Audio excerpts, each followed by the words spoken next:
Assalamu alaikum туугандар. Бүгүн МФЦ'га келдим. Мамлекеттик каттоо мекемесине. Бул жерде бүгүн Алтынбек деген Бакенден келген биздин мекендешибиздин документтерини бүгүн үй бүткөн, үйүнүн документтерин алганы келгем.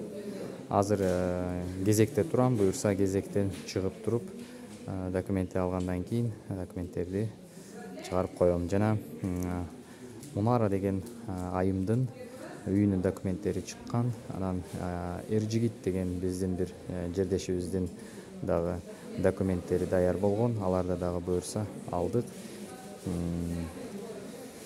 Төмөндүк Нурдиндин документтери дагы буюрса бүттү. Аныкы дагы чыкты, буюрса аны дагы алдык. Бүгүн ошолорду баарына видеого чыгарып куттуктап коебуз, достор.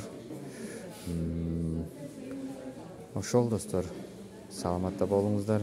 Буюрса видеону улантып документтерди кошо чыгара коем.